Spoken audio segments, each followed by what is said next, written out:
Ayan pala mga kautak, no? Bali, yung ginawa natin dati, no? Nilagay ko pala sa may lagayan ng ice cream. Ayan, mga kautak. Ayan, di ba? Kaya buksan natin mga kautak kung anong laman nito. Siyempre, Clorox. Ayan mga kautak. Bali, nagdagdag pa ako ng isa. Ayan, bali, apat na yung mga kautak. Apat na series. Ayan.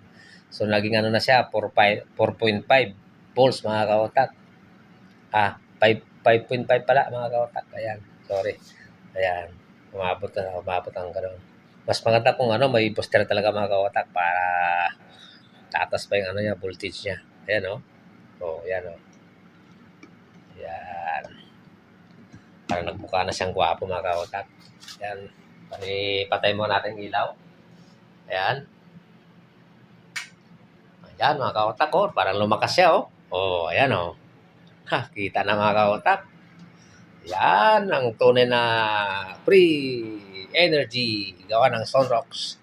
Shout out pala kay Marvin Lorenzo at kay Jeffrey Samson. Ayan. Diyan ako kumuha ng mga idea mga kautak. Yan ang magaling na technician natin. Ayan. Salamat mga kautak.